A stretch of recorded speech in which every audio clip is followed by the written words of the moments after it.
Mediocre Hobbies Podcast, Season 2, Episode 4. Can you believe that it's 10th edition already?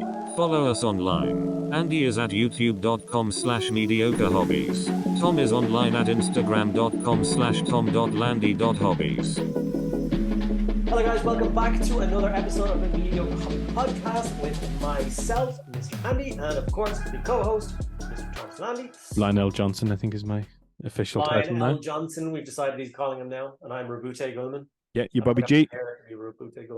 No, I noticed that earlier on. I was looking at the picture of the lion with the hood up, and because of his beard and your hairline, just saying. Okay, I'll take it. Yeah, guys, we're going to be talking about the Adepticon reveals, talking about what our thoughts are on 10th edition, and pros and cons, and all that kind of malark. So stick around, guys, and enjoy. Well, I guess we're going to talk about new 40k. Yeah. Because, holy moly. Yeah, I mean, we can talk about the Adepticon reveals, even though we're quite late to them. Well, we now know for a fact we're going to see the whole box the end of April, because they've announced it today at Warhammerfest. I will be there. Oh, that'll be cool. I'm at Fest, so I'll be playing my first game of 10th edition 40k the end of this month. That will be exciting. What are you most excited about? The thing I'm the most excited about for 40k is, like, how do I articulate this? Being comfortable with the rules again. Yeah. Because, like, when I play in my battle reports and stuff, me and Dave just have a lot of fun. And we don't take ourselves too seriously. And I think the audience understands that, and they know, like, okay, these guys leave out a bunch of rules and they play with the kind of game system that they want to play with or whatever. And I'm happy enough to do that, and I'm enjoying that.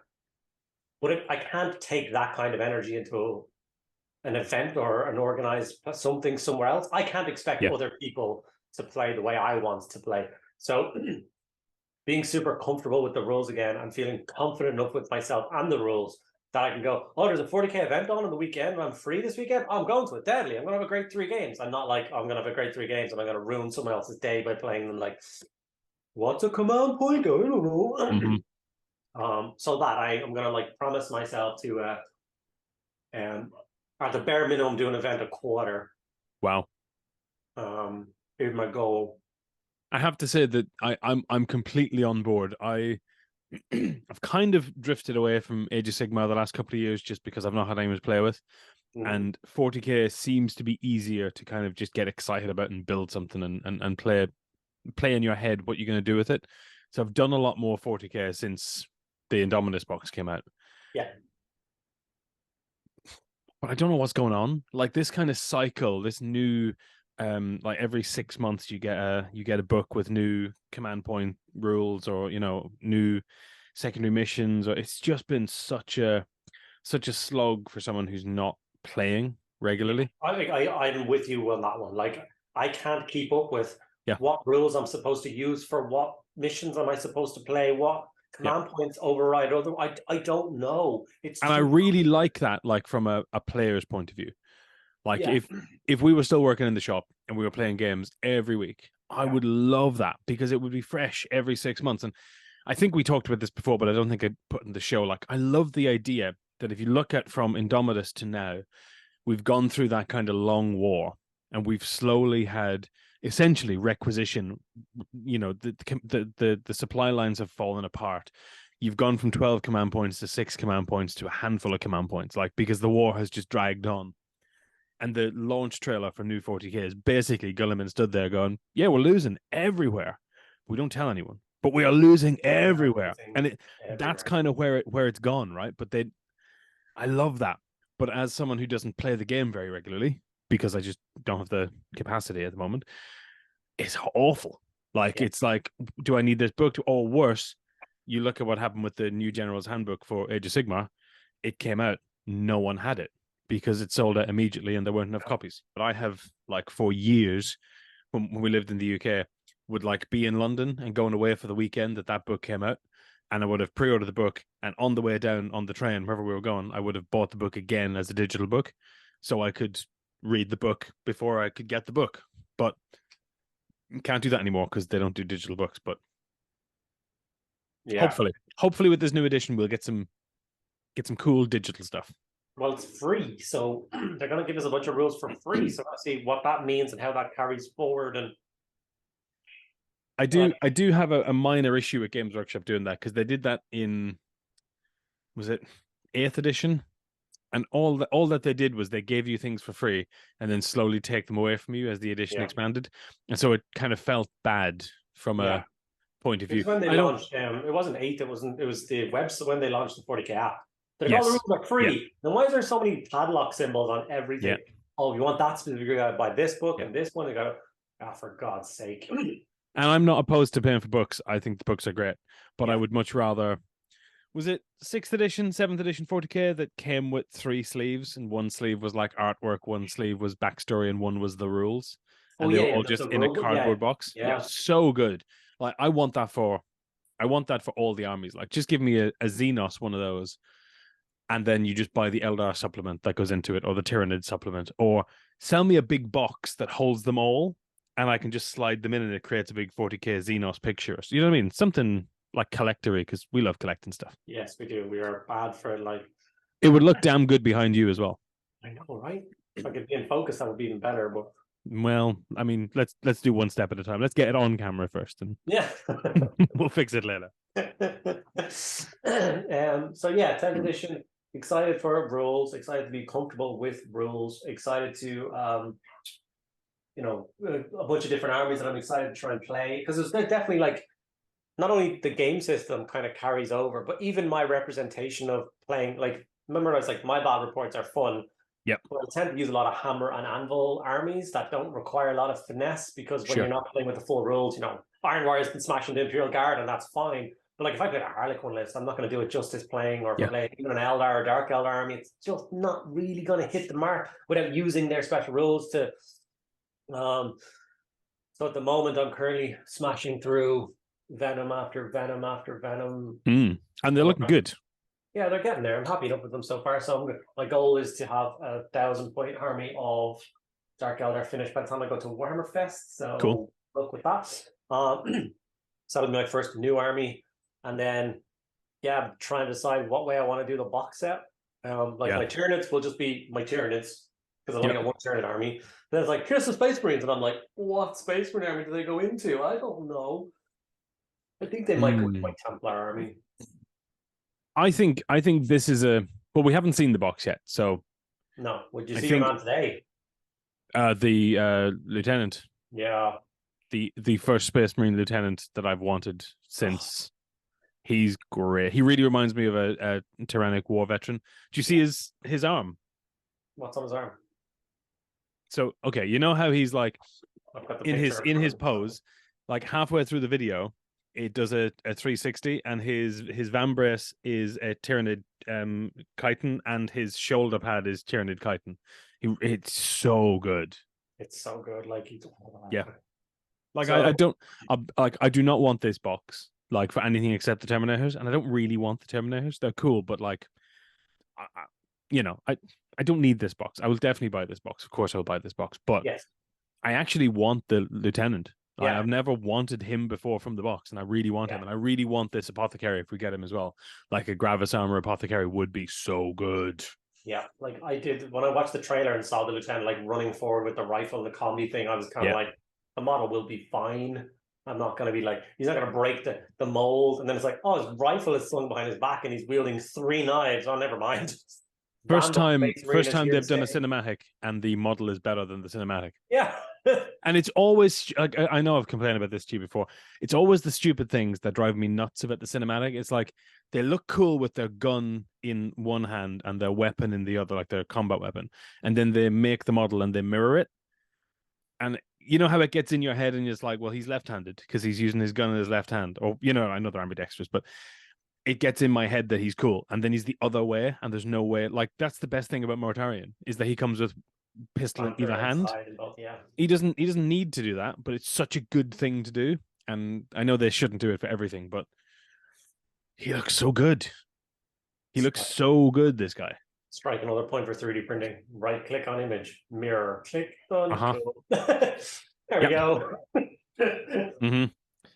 So I guess let's stick with Space Marines then. So if you were going to do a Space Marine chapter, which one gets the most views on the channel outside of like default? Like I haven't. Oh, well, like if I go for my Black Templar video originally, the first one I did showing contrast, that did really well. That's on like 60,000 views or something. So Templars are always up there. If you go by my Heresy playlist, Sons of Horus are the highest there. Got like 25 or 30,000 views on my Sons of Horus Marine or some crap like that. That is insane. I don't know what they're on, but people love Sons of Horus apparently. Yeah, they're great. And actually, the trick with Sons of Horus is they're difficult to paint. So if you've got an easy scheme, which you do, then sorts it right out. Yeah, I love doing the. Did you ever watch that in conjunction with my Dark Eldar video? Yes, they're almost identical, aren't they? They're like the exact same paints, exact same scheme. Just like, did you realize, guys? This stops. But my point was trying to stop you thinking about like this is just how you paint Sons of Horus. I'm like, no, this is nice teal armor. Do you like this? Apply it to something you like. So a friend of mine, Tim, is doing it. Oh, you know, Tim is doing it on the Votan army. So he's doing the teal and the red and all. So good. Disappointed today by the Votan boarding patrol. Berserkers, another some warriors, some more Hearthskin, and champion. It's fine. It's just got completely overshadowed by the unbelievable boarding patrol one. Mm-hmm. Oh my god! I mean, I saw it and I was like, oh, that is the best one by far. Like, nothing was gonna look better than that. I just want the models you can't get anywhere else. Like, I know they've been in like other box things, but like I want that assassin, like the Imperial Assassin that's in the middle of it. And like that box set is available. The Starfighters, you can just buy that as a box. Is the assassin? I've never seen that in stock. It's been on the website, but it's always been out of stock when I went to buy it. They're all the same sprues. Yeah. The only thing that drives Lucidian Star Striders or something like that. Yeah. Is that the guard people? There's like 6 or 7 of the like Marines. I'm like, could it not just have been 10? Just give me a squad of 10. I know. They're real. They're unbelievable models. Yeah, and it's. I mean, like I know it's not going to be a cheap box, but it's such a good box. Like, just it stands out. I wish that was one of the first boarding patrols they did, and then kind of set that as the marker rather than someone kind of maybe they did that first one. This is too good. If we do this, they'll expect them all to be this good. Yeah, because it's real good. End on a high or whatever. Like, there can't be too really many patrols now before 10th edition rises. Like, yeah, they've gotten through most of them, and like they're just splash boxes. They're out, so they're gone. So yeah, some of them are a bit disappointing. Like the ones that you just got the character in, and then they sold it immediately. Like the Tau one and the Orc one. Yeah, Scarsing up Farsight one. Yeah, like I don't want either of those models because I don't collect those armies, but I do feel bad if you do collect those armies and then you can't get those models. And I know they'll be out soon, but if you want Farsight today, you can't buy them, which is the problem.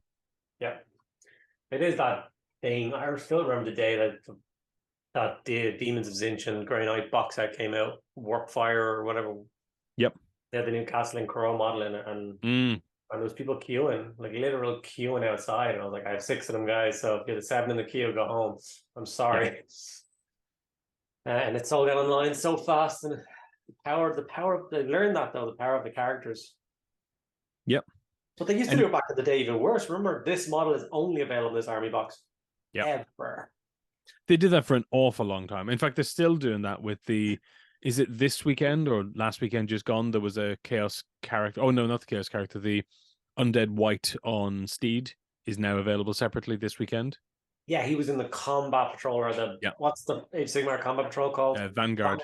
Yeah, he was in the Vanguard box set. But he's been in that for like a year, 18 months maybe. I suppose that one won't bother that many people because if you're doing a Death Army, you're buying that box anyway. Yep. So good. But, I completely agree. Just the paint, then you're not. Yeah, the new paint the backside. But do you think they're what the usual thing they do, which is like, here's your hurrah before we launch 10th to give Age of Sigmar players something, and then this is like 6 months of 40k now. So well, I mean, this is the year for Age of Sigmar. Like whenever we get, it's the same when we do an Age of Sigmar new release. Like it becomes 40k a year. Nothing's coming out for 40k for the rest of the year. Like right now, we've got the Arcs of Omen, which is done. We're gonna get the Lion, which is cool. I don't like him that much, but I think that's because it's the paint style. There's something about that. I saw him that morning when he was revealed, and I was really disappointed because he's just a big Marine. And I was really disappointed. And I've looked at him a lot more. I know he's just a big Marine, but you know what I mean? Like, you know what I mean? Like, Mortarian's not just a big Marine, right? Magnus is not just, but I know they're also just big, but you know, he was like, so I've seen him a lot more since then because it's been weeks, and I like him a lot more every time I see him. I really like his winged hat. That's like the way he's got to be, but whatever. But I want to see what other people do to him because I think he's painted really well and I really like him, but I don't like it's. I've got this real thing that I'm very anti the studio paint schemes for some stuff. I just think that they're it's kind of like a Golden Demon model in some ways. Like it's too nuanced. You know, I don't like that he's got black armor with green trim kind of thing. It's not that it's bad. It's phenomenal. I could never paint like that. But I think it kind of has too much nuance and not enough like shock value. Does that make sense? I'm just being a prick about it, by the way. I think the Lion's amazing, but he is amazing. But like, I also understand what you mean. I'm not a massive fan of his armor color myself.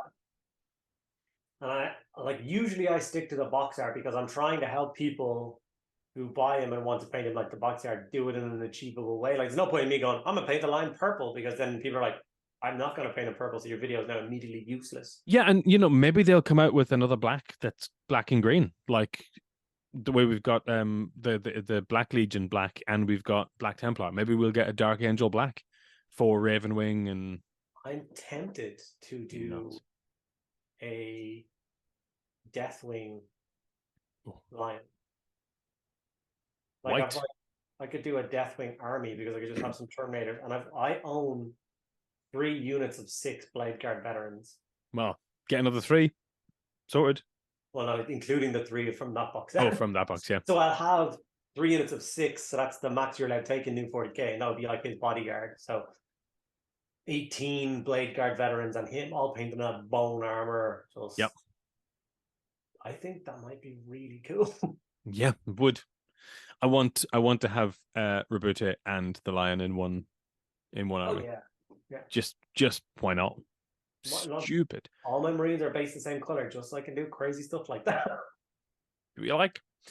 But yeah. Anyway, what was I talking about? Yeah, like he's really good. I really like him, but he's coming out, and then we're gonna get 10th edition, and if we're really lucky, we'll get what we got with Indominus, and we'll get a Space Marine Codex, a couple of new units, Tyranid Codex, a couple of new units. But that's it for the rest of the year, right? Like that's basically all we get, and then we get Battle Forces, and then we hit 2024.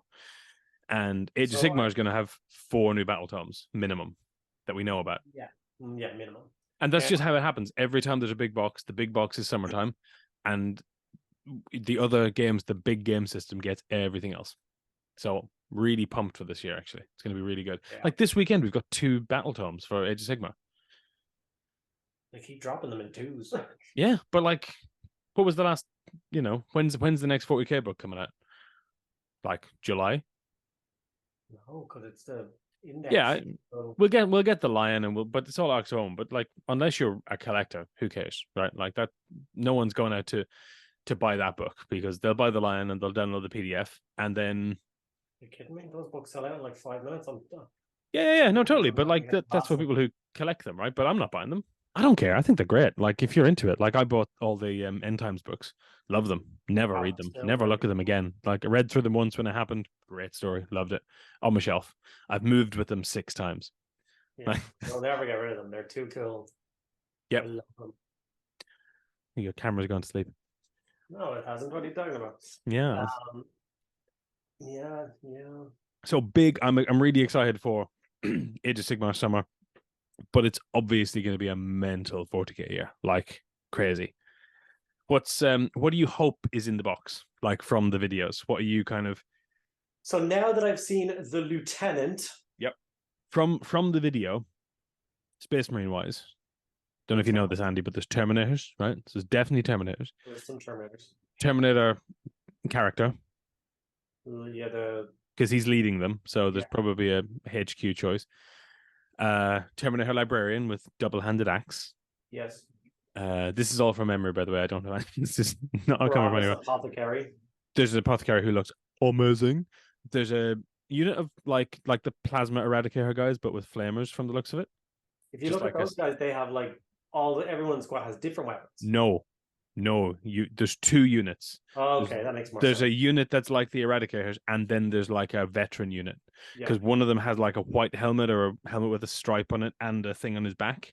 Yeah. So I think there's probably like a Blade Guard-esque veteran squad. So I don't think we'll get a 5-man squad. I think we'll get a 3-man squad. Okay. There's probably a Space Marine holding a banner because they fucking love Space Marines with banners and box sets. Right? An ancient. In the video. He's in the background in one of the shots. Oh, is he?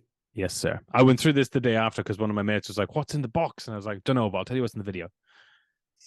But the video is the box, like. Well, yeah. Well, it's the release, right? It doesn't have to be the box, but We yes. started last one with the cinematic trailer. We thought we were going to get a box that was half Sisters and Imperial Guard, yeah, Space Marines. Yep. I mean, look, this is pretty clear, right? I think the only real question is, do we get Phobos Marines in the box? Because we've got a Phobos character. No one else seems to have armor. A Phobos Lieutenant. Yep. Not a Phobos Primaris Lieutenant. They didn't say Primaris as a keyword in his name, which they always do. Maybe. So once again, I'm not saying he's not Primaris. I'm just saying Sure. they once again are pushing away from that idea of a keyword Primaris being a thing. Well, I'd love it if they got rid of them because I would love to be able to put Primaris in Rhinos. transports. Well, it doesn't have to be a Rhino, but a Land Raider maybe, like anything. Restrict them like Terminators. I don't care. Like, just let me put them in a transport. We have the Land Raider equivalent already that they can like get in. That's really good. I want cheap transports. You want drop pods and stuff. But yeah. I mean, just give me something, right? Let me put them in things. I'm really interested to hear what you think about the new stat line, because I know it's not like actually new. They've just moved some bits around. Yeah. The thing that jumps out to me is obviously objective control. I think that's really interesting. And like making your units obsec by default, I really like. Yeah. What are you kind of most keen on? What's the combat? So the combat thing are the objectives spirit is 2. 2 per Marine. Yes. I really thought they'd be higher because I thought 3 Marines would be able to hold off 10 Gaunts holding an objective. You know what I mean? Like they're more valuable. There's like less of them. Like I feel like Gaunt should almost be 1 now. Like, well, that's an intercessor squad. So who knows? Yeah. I genuinely thought they might be higher. Just to combat like swarms and stuff. I don't know. But I probably have more faith in them than I should. But I like it. Let's go back to the really quick what we think is in the box. So Lieutenant, we're gonna get Terminators. We're gonna get a 5-man squad of like Flamery dudes, or Tyrannic Veterans, sorry, and then we're gonna get like a 3-man squad of Flamery dudes. No, I think the other way around. I think we're gonna get a 5-man like the plasma wielding intercessors. There was definitely more than 3 walking in that little squad of dudes in the video for the Tyrannic War Veteran dudes. So I think they're like your basic troops. They're probably like Tyrannic War Intercessors or some crap. How about say it both ways, and I'll just edit the video in with that playing in the background, and you the correct. Yeah, you know what I'm talking about. Yeah. No, I think we're gonna get 5 standard guys, standard intercessors with flamers rather than bolters, and then we're gonna get maybe 5. My money's on 3 just because they like odd numbers in these boxes. And if you look at the last, let's say 3 years, Blade Guard, there was are they Eradicators with the Melta, the big guys, the jump pack guys that I think you can still only get in the Vanguard Battle Force box. Oh, you're not talking about the Inceptors. You're talking Inceptors, that's them. But again, all units of 3. So I'm expecting if they're going to have veterans or special units, that's going to be 3, and they definitely have combat weapons or combi weapons. Yeah. So I'm expecting 3. Would love 5. Would absolutely scream for 10. Like, could you imagine? Oh, so good. Like a custom 10-man squad of like veterans. We've been crying out for that for Primaris. Bananas. And then the Dreadnought, and then the smattering of characters that we think we're going to get. So that would be the good side. I don't think we're going to get the Dreadnought, only because I think he's going to be too big, but I can't see them not putting a big model in the box like that. I think they're going to put the Screamer Killer in as well, so it's going to be like the fight off against each other kind of thing. Yeah, that's what I'm thinking, but I just they don't often put big models in the boxes. And you look at like the last round, everything Space Marine was quite small, and the only real big thing was the Necron War of the Worlds Reanimator thing. Yeah. And it's really small. Like Compared to the one you buy separate, yeah. Yeah, like it's tall, but it's not big. That's not to say that they couldn't do it. Like they absolutely could put in dreadnoughts, like and they did with the last edition. Like they had the like separate little 4 boxes of like boost the starter box, and there was a dreadnought, the ATV thing. Yeah, so that's what I'm expecting. Yeah, I'm expecting to get one really good starter box. Like it's going to be amazing, and then 3 or 4 big boxes. Like we got the I want to call him the Crimson King, but he's not. The Necron monolith man with his 2 little pylons. What's his face? Silent King. the Silent King. Yeah, like he came out at the same time, right? He would never have been in that box because he cost the same as that box. Yeah, but that's that. I don't want to say it, but I wouldn't be surprised if we got the Screamer Killer like that, or we got that winged kind of thing that's at the end of that video like that, the kind of Shrike. the Shrike, yeah, the Winged Warriors. Yeah. I'd say it's probably a squad of 3 of those. Yeah, but are they in the box or are they separate? That's the thing. I don't know. The Indominus box was huge. Yeah, it really was. It was so good. There was a lot of stuff in it. So maybe they've pared back a little bit on like the number of individual units. So you're gonna get like 3 units, and then you'll get like the space on the sprues for a big thing aside. It's more impactful and more engaging. Maybe they want to show off some of the new rules for walkers and monsters and stuff in the starter box or anything like that. But I guess we'll know at the end of this month what's in the for the bad guys. Yes. I don't know who's leading the force. I think it's this like Shrike Prime kind of thing. Prime, which makes sense. Yeah. There was a Lictor. Yeah, he's not a leader though. He's just ripping apart apothecaries. But I'm very I've been waiting for plastic Lictors for quite a long time now. Yeah. And the Lictor army when Kill Team got redone for the first time, you took 100 points of stuff because you could take 4 Lictors as a list. And I thought that was so like xenomorph alien style. Just I wanted to do it, but I never got around to it. All right, so let me read you the list I compiled for these guys from watching the video. So my list, in order of appearance in most cases: Termagants, Carnifex style Screamer Killer, Lictor, Zoanthrope, Biovore. They're not Zoanthropes, but that kind of psychic thing that fights the librarians like it. Man. Sorry, yeah, but I don't. The Doom of Melanton. I kind of feel like it's going to be a little bit more. Well, there's loads of rumors about this. Definitely Biovores in that video. There's a small warrior prime thing, which might be the winged guy. He could just be like a lieutenant level. That would be really, really interesting. Then there's the warrior sized Shrike. And then the background is just full of things. To be honest, this is the most annoying part of this whole show because I'm going to go and watch that video about 15 times and take screenshots of it. So I'm going to see things in that I'm not going to know now. So I'm going to be like, no, I don't remember that. And then I'm going to see it 3 times and go, God damn it, Tom, why did you not remember this? All right, guys. And there we have it. Our thoughts on 10th edition 40K pros and cons. And of course, what we thought about the Lion. And many other topics, apart from, well, I'm not sure what parts of those topics will make it into the episode, but that's up to Tom. But we'll see. You know more than I do right now. I'll delete some bits. For anyone who's wondering about length of time between episodes, my wife's just had or about to have a baby, so it's been a bit busy on this side. So it's my fault, and blame me. Well, don't blame me. Never blame me for anything. No. He's the talent. Let's not blame him.